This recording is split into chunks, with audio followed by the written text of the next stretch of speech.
तो आज से जिन क्षेत्रों को छूट दी गई है मॉडिफाई लॉकडाउन के तहत, किन किन क्षेत्रों में छूट दी गई है, हम आपको ग्राफिक के जरिए बताते हैं कि मेडिकल स्टोर, ये दुकानें खुली रहेंगी, पहले भी खुली हुई थी और अब ये इससे जुड़ी जो दुकानें हैं या होलसेल विक्रेता वो भी खुले रहेंगे। हॉस्पिटल में आउटडोर की फैसिलिटी मरीजों को मिलती रहेगी। कई अस्पतालों ने लॉकडाउन के चलते आउटडोर बंद कर दिया था। सभी प्रकार के कृषि यंत्रों की दुकानें भी खुलेगी। हालांकि किसानों को सबसे ज़्यादा छूट इसमें देने का प्रावधान किया गया था। खाद, बीज और पेस्टिसाइड की दुकानें, ताकि किसानों को, जो धरती के पुत्र है, किसान हैं, उन्हें ज़्यादा परेशानी ना उठानी पड़े, इसके लिए खाद, बीज और पेस्टिसाइड के साथ जो कृषि यंत्र है उनकी दुकानें भी खुली रहेंगी। अनाज मंडी, सब्जी मंडी खुली रहेगी, ताकि किसान अपनी उपज को मंडी तक ला सकें और उचित दाम मिल सके। साथ ही तेल, आटा मिल्स जो इंडस्ट्री एरियो में चल रही है, जहाँ जो हॉट स्पॉट क्षेत्र से बाहर है, चावल की फैक्ट्रियाँ, इन्हें भी खोलने के आदेश दिए गए हैं, इन्हें अनुमति प्रदान की गई है। ईंट भट्टे पर भी अनुमति प्रदान की गई है, लेकिन ये अनुमति उसी तरह से है कि कर्मचारियों को वहीं रखना पड़ेगा, उनके सैनिटाइजेशन की व्यवस्था करनी पड़ेगी, साथ ही उनके रहने और खाने की व्यवस्था भी जो फैक्ट्री मालिक है उनको करनी पड़ेगी। साथ ही जो सोशल डिस्टेंसिंग की पालना भी इनको करवानी पड़ेगी। मास्क लगाकर काम करना पड़ेगा। जो आवश्यक सेवाओं की दुकानें हैं वो भी लगातार इनमें खुली रहेंगी, जैसे धोबी की दुकान है, प्रेस की दुकान या मोची की दुकान है, आम आदमी से जुड़ी हुई जो रोज़मर्रा की चीज़ है। पेट्रोल पंप खुले रहेंगे, बिना मास्क के यहाँ पर पेट्रोल नहीं दिया जाएगा। इसी तरह किराना स्टोर भी खुले रहेंगे, टायर पंचर की दुकानें खुली रहेगी। ये दुकानें टायर पंचर से और मैकेनिक की दुकानें केवल हाईवे टोल नाकों पर ही खुली रहेगी। हरा चारे की जो टोल है, जो पशु पक्षी हैं, पशु हैं पालतू, उनके लिए ये सुविधा की गई है। सब्जी फ्रूट्स की दुकानें खुली रहेंगी, यथावत रहेंगी लोगों को, ताकि दिक्कत का सामना ना करना पड़े। मंडियां भी खुली रहेगी, ऑप्टिशियन की दुकानें भी खुली रहेगी, सरकार ने इसकी भी इजाज़त दे दी है। हम बता रहे हैं वो संस्थान जो अब खुल जाएंगे, सुविधा सेंटर, तब तमाम तरह के जो सुविधा सेंटर है, सशर्त इन्हें छूट दी गई है।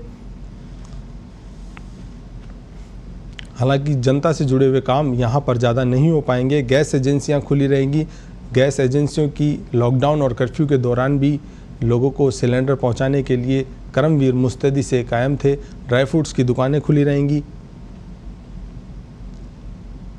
होलसेल से जुड़ी जो दुकानें हैं, सभी प्रकार की परचूनी की और मार्ट, ये खुले रहेंगे, ताकि लोगों को सामान खरीदने में किसी प्रकार की दिक्कत ना हो। लेकिन सोशल डिस्टेंसिंग और सैनिटाइजेशन का काम लगातार यहाँ पर होता रहेगा। दूध पनीर की दुकानें खुली रहेंगी। जो गाँव से दूध शहरों की ओर आता है या फिर ग्रामीण इलाकों से दूध, पनीर, मावा आता है, वो भी यथावत आता रहेगा। बैंक, एटीएम खुले रहेंगे, बैंकिंग कार्य निपटाए जाएंगे।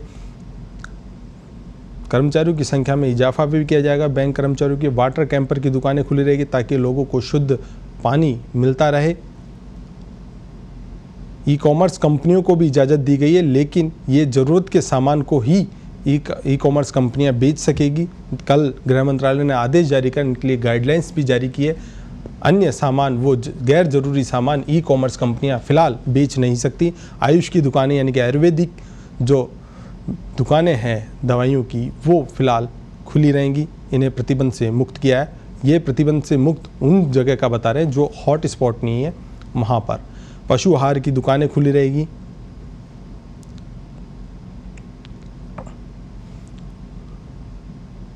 इसी तरह डेयरी, गोदाम, वेयरहाउस, जहाँ पर किसानों की उपज को रखा जाता है, वो खुले रहेंगे। ऑनलाइन स्वीट होम डिलीवरी की व्यवस्था भी सरकार ने कहा है कि रेस्टोरेंट और दुकानें खुली रहेगी, लेकिन होम डिलीवरी रहेगी। ऑनलाइन रेस्टोरेंट, होम डिलीवरी रहेगी। रेस्टोरेंट भी खुलेंगे, लेकिन वहाँ पर जाकर आप भोजन नहीं ले सकते, केवल होम डिलीवरी की व्यवस्था होगी। हाईवे पर ढाबे खुले रहेंगे, ताकि जो ट्रांसपोर्टेशन के लिए जो सरकार ने छूट दी है सप्लाई चेन सिस्टम के लिए, उनको वो खाना मिलता रहे। कोरियर सर्विस भी यहाँ जारी रखी जाएगी।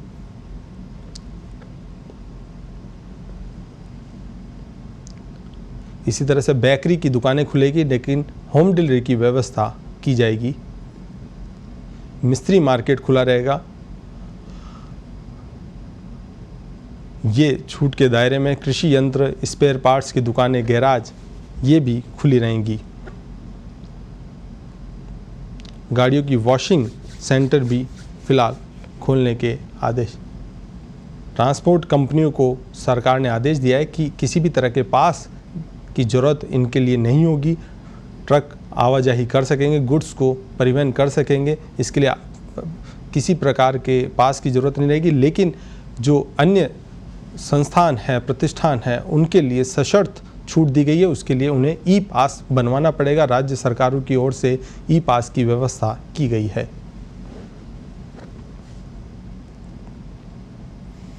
तो ये तो थी जिन्हें प्रतिष्ठानों को खोलने की छूट मिली है, सशर्त छूट मिली है। लेकिन अब आपको बताते हैं जो प्रतिष्ठान इस लॉकडाउन के दौरान बंद रहेंगे, जिन्हें छूट नहीं मिली है। शैक्षणिक संस्थान, स्कूल, कॉलेज, मैनेजमेंट कॉलेज, सभी प्रकार के शैक्षणिक गतिविधियां इस दौरान बंद रहेगी। कॉलेज, स्कूल बंद रहेंगे, यूनिवर्सिटियां बंद रहेगी, पान की दुकानें बंद रहेगी, गुटखा जर्दा पर पाबंदी है वो बंद रहेगी, ब्यूटी पार्लर और जो इस तरह की दुकानें हैं वो पूरी तरह से, सैलून बंद रहेंगे, लोहा मंडी की दुकानें बंद रहेगी। गैर ज़रूरी जो उत्पाद हैं उनसे जुड़ी जो सेवाएं हैं वो फ़िलहाल बंद रहेंगी। प्लम्बर, सैनिटरी की दुकानें फ़िलहाल बंद रहेगी। इलेक्ट्रीशियन को हालांकि सरकार ने छूट दी है, लेकिन प्लम्बर और सैनिटरी को छूट नहीं दी है। कपड़े जूते की दुकानें हैं, मॉल है, शोरूम है, ये फ़िलहाल बंद रहेंगे। टेलर और रेडीमेड गारमेंट्स की दुकानें भी बंद रहेंगी। मनियारी से जुड़ी दुकानें फ़िलहाल, सोने चांदी का व्यापार करने वाले ज्वेलर्स भी बंद रहेंगे, दुकानें बंद रहेगी, शोरूम बंद रहेंगे। सभी प्रकार के शोरूम, हमने आपको बताया कि जूते, कपड़े, सिलाई, ज्वेलरी, इससे जुड़ी बर्तन की दुकानें फ़िलहाल बंद रहेगी। होटल ढाबे भी बंद रहेंगे। ये जो शहरी क्षेत्र में होटल ढाबे वही खुले रहेंगे जो हाईवे पर स्थित है, उन्हें फ़िलहाल छूट दी गई है।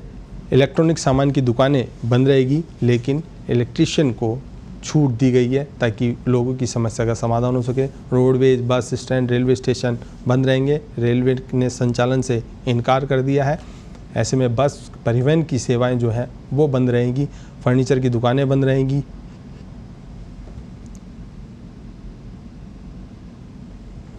मंदिर, मस्जिद, गुरुद्वारे, सभी धार्मिक स्थल फ़िलहाल 3 मई तक ये बंद रहेंगे। यहाँ पर आवाजाही पूरी तरह से पाबंद की गई है।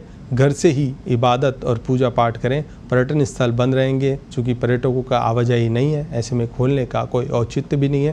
फुलवारी की दुकानें भी फ़िलहाल बंद रहेंगी। सरकार ने उन्हीं दुकानों को, प्रतिष्ठानों को खोलने की अनुमति दी है जिनसे जो बेहद ज़रूरी है और संक्रमण फैलने का खतरा कम से कम है। साथ ही सोशल डिस्टेंसिंग और मास्क लगाकर इन्हें अपने प्रतिष्ठानों को खोलना होगा। सभी जो गाइडलाइन है उनके निर्देश की पालना करनी होगी। फोटोग्राफर्स, मैरिज गार्डन पूरी तरह से बंद रहेंगे। आपको बता दें आखा तीज भी आ रही है, लेकिन विवाह समारोह नहीं होंगे, ऐसे में गार्डन भी बंद है। सभी प्रकार के ऑटो रिक्शा, कैब की सुविधाएं आपको नहीं मिल पाएगी। रंग रोगन की दुकानें भी फ़िलहाल बंद रहेंगी। 3 मई तक, लॉकडाउन तक ये बंद रहेंगी। गिफ्ट स्टोर है, बच्चों के खिलौने की दुकानें, ये भी फ़िलहाल बंद रहेगी। घड़ियों से जुड़ी दुकानें भी फ़िलहाल, इन्हें भी खोलने योग्य सरकार ने नहीं माना है। रंगरेज की जो दुकानें हैं वो भी कामकाज अभी फ़िलहाल बंद रहेगा। रेडीमेड गारमेंट्स की दुकानें भी फ़िलहाल बंद रहेगी। इससे जुड़े शोरूम, दुकानें, सभी प्रकार के वो फ़िलहाल बंद रहेंगे। गन हाउस बंद रहेंगे।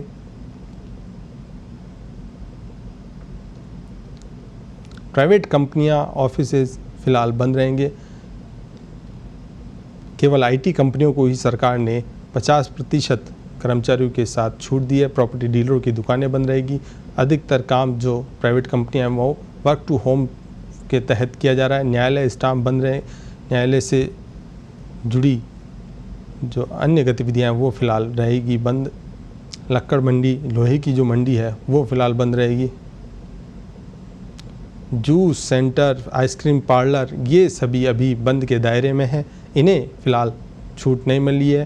फास्ट फूड दुकानें, रेहड़ियाँ, जो ठेले लगाने वाले हैं, उनको फ़िलहाल छूट नहीं मिली है, इन पर रोक जारी रहेगी। 3 मई तक stadium, club, gym, cinema hall ये भी फ़िलहाल बंद रहेंगे।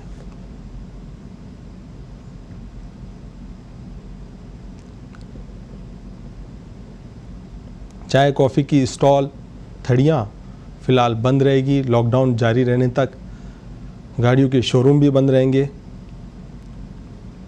कुल मिलाकर ये संयम का पर्व है।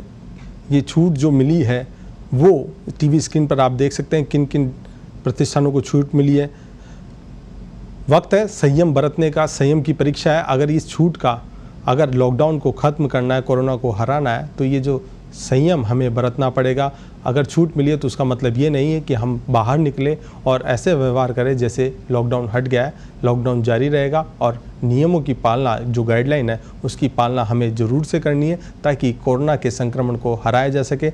ये छूट केवल सरकार ने इसलिए दी है ताकि लोगों को जो समस्याएं सामने आ रही थी, जो अर्थव्यवस्था का पहिया थमा हुआ था, वो फिर से धीरे धीरे शुरू हो सके। लेकिन ये सशर्त इजाज़तें मिली है और अगर सरकार ने साथ ये भी कहा है अगर इनकी फॉलो नहीं किया गया नियमों का, गाइडलाइंस का, तो सरकार वापस से ये ले लेगी। जो छूट दी है वहाँ पर वापस से कर्फ्यू लगा दिया जाएगा, लॉकडाउन की पालना की जाएगी।